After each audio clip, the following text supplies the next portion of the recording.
Hi everyone, welcome to week 4. So this week our quiz will open and the quiz is going to be on everything that you've done so far. So the quiz opens on Friday and it is open for 1 week only. So you're open for 1 week only and it's going to be a combination of a lot of different things. So you've got all those modules you've done so far, you've got some multiple choice, you've got some word matching in there. You also have some short answers and some long answers. Just remember, if it's a short answer or a long answer, then you'll need to actually put some information there. It's not just sort of one line, etc. So that's really important. It doesn't need to be referenced, but it is not open book. It is a closed book. So you need to have the Responder software downloaded. And good luck, everyone. So it's open for 1 week only. And make sure you watch those revision clips I put up. I put one revision clip up there and sort of gives you a bit of an idea of the areas to study. Okay, so this week is going to be all about fitness. So it's going to be about why we need to exercise, why exercise is important, and what some of the benefits of exercise. What's the government recommendations? How much exercise do we need to be doing each week? And sort of we're going to go through the different energy systems and what substrates they actually use. When we talk about substrates, it's like thinking about like petrol or fuel in your car. So a substrate could be such as creatine phosphate, which is stored in the cross bridges of the skeletal muscle. It could be something like glycogen, which is a stored form of glucose, which is stored in your muscles and also a little bit in your liver. It could be fat. We've got plenty of fat stores there as well. So it might be sort of a combination of different substrates. We talk about substrate utilization. So we're going to be looking at the different energy sources and systems that we use during physical activity. And it really depends on the type of physical activity that you're doing, but also the duration. So it depends on the time, type, and the intensity. So we often think about something called the FIT principle, which is the frequency, intensity, time, and type. And we think about the intensity, but obviously if something is a really high intensity, we can't keep that up for very long periods of time. We also look at what's the importance of things such as carbohydrates and fats and proteins. Now, in the final assessment, which is not due for quite a few weeks, that one is going to be a video presentation. And one of the things that you need to talk about is your different macronutrients that you're using for physical activity, because we're going to be using all of them for physical activity, but we have set recommendations or guidelines in terms of what we need to be having depending on the type of activity that we're doing and also what we're training for, etc. We'll also be exploring things such as adenosine triphosphate, ATP, and you might remember that from your biochemistry sessions. So ATP, adenosine, tri being 3 phosphate ions, and we'll also be looking at creatine phosphate, and that's going to be the first substrate we're looking at in the anaerobic system. And we're going to be looking at those systems, and if this is all sort of sounding like something completely foreign to you, just watch this clip a few times, do the readings. There's also some really good clips that I've put up within this subject in your learning materials. There's some great little short clips there for, I'm just going to check there. They should be on this page. These are great because they just do a really nice little overview of what the different energy systems actually are. So I'm just going to check that they're there. And yeah, they're great. Just check. They are great little clips. Yes, they are. There's some clips there. Actually,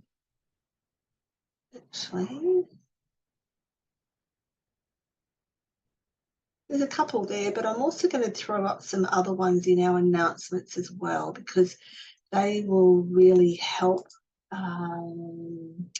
with the information. Okay, so I'm going to give you some extra clips to have a look at, because there's some really nice little clips that will really help you have an understanding of these energy systems. And you will get questions in your quiz on your energy system. So do the readings for this particular topic and watch this clip a few times, etc. As I said, we're going to be looking at all of this in today's session. So in terms of, let's go back and look at what the physical activity levels are in Australia. And they were, we'll come back to the benefits of fitness, but we basically spend, this is from the evidence from the Bureau of Statistics, around about 33 minutes of activity per day. Move me a little bit so my head is not too, there you go. About 33 minutes per day of doing physical activity. Around 60% of adults do less than 30 minutes and about less than 20% do more than 1 hour each day on average. So there are some guidelines about how much physical activity we need to be doing based on our age as well. And this is quite a lot for children, and there's certain guidelines for each age group, and then we get to older adults, and we will be discussing older adults when we get into the stage of the lifespan. We'll be looking at those, and we can see that things such as not only huffy puffy exercise, so cardiovascular exercise, we need to do some kind of strength training, so resistance training, where we load the muscles, and muscles will pull on bones and therefore will help to improve bone mineral density, or when we get older, help to maintain bone mineral density. So very, very important.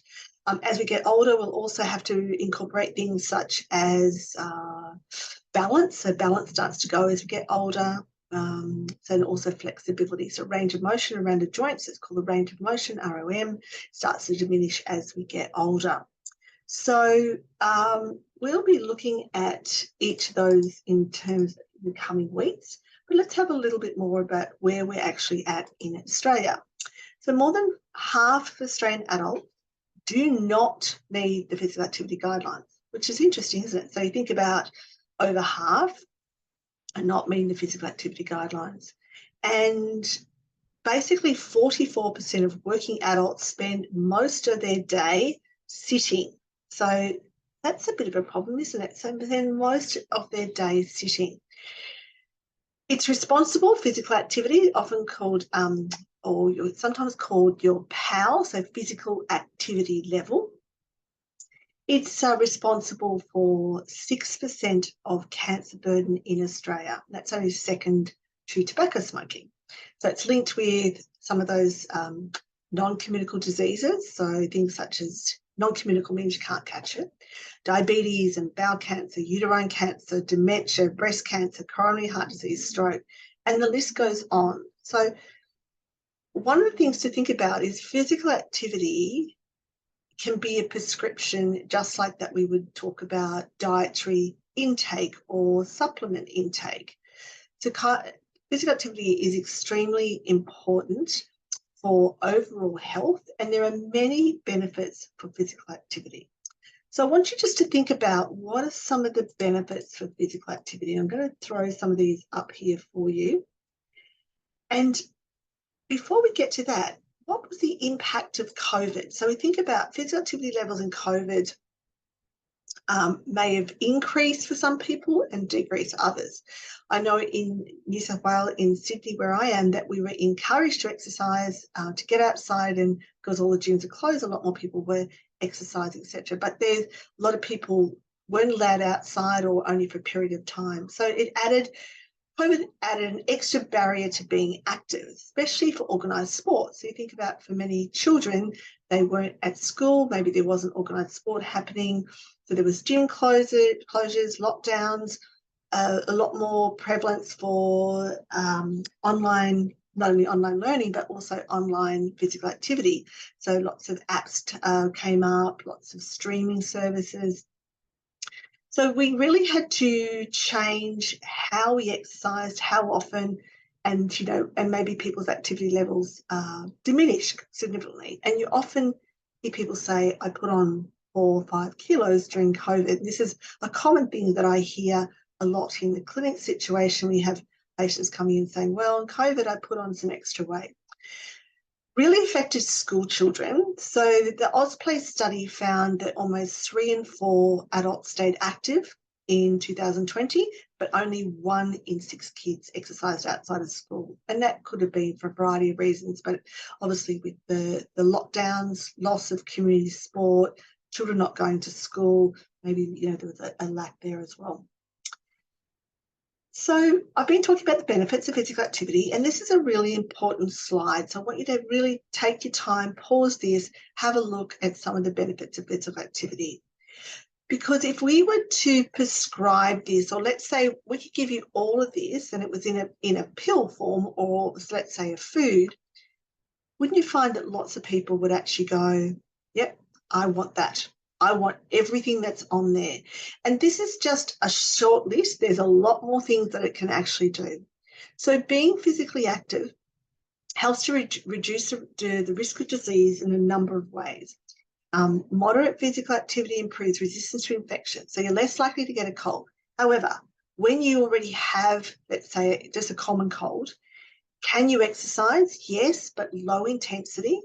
We find that when you do high intensity, exercise is actually a stress, and it's a good stress on the body. However, when you place a lot of extra stress on the body by high intensity exercise, because your body goes backwards before it goes forward, so you're going to diminish in terms of your immunity.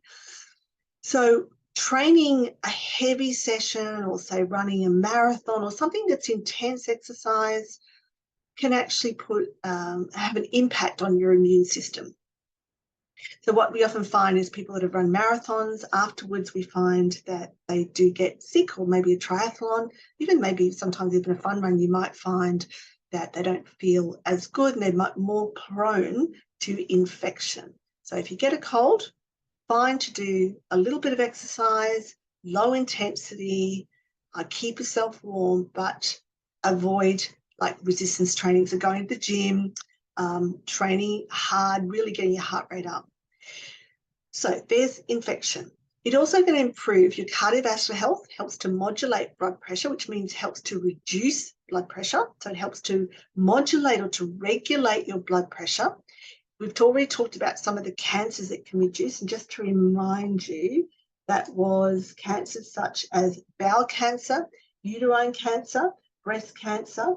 So they're the major ones in terms of reduction cancer. Does it help with all cancers? Yes, to a degree, because it will actually improve the overall systems, but there's actually some definitive research with those particular cancers. Helps to prevent osteoporosis through improved bone density. Now, I was just saying before, muscles pull on bone. When muscles pull on bone, so let's say you lift something really heavy, the muscle pulls on the bone, and therefore you improve your laying down of bone mineral density, so improves that bone mineral density, or helps to also to maintain it. It can also help, and this is a really good one, it helps with healthy body composition and weight management, because when you exercise, you can build more muscle. When you build more muscle, it means there's less percentage body fat.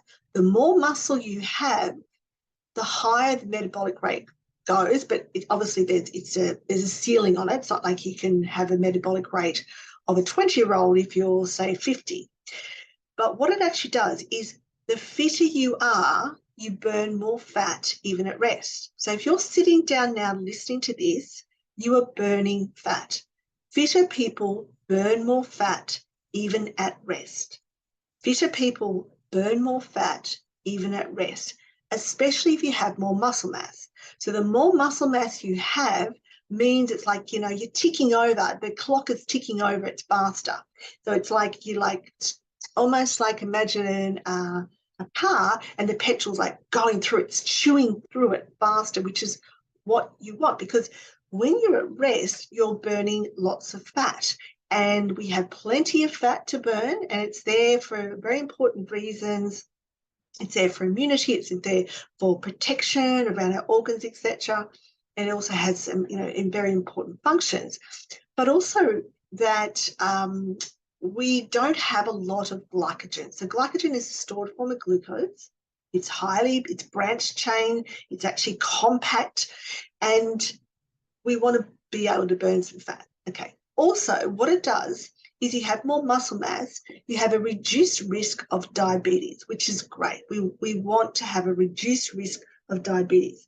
So especially resistance training. So resistance training, I'm talking about lifting a weight. So lifting up, you might do lunges and you've got some hand weights and you're doing 10 lunges on each side with 10 kilo weights in each hand, and or 5 kilos, whatever it might be. That actually is improving your muscle mass, which means that you've got less chance of diabetes. Very important for someone who is already a type 2 diabetic, because, and we're going to look at type 1 and type 2 diabetes later. Type 1 diabetes, there's could be a genetic component, but also maybe there's been an autoimmune issue earlier in life.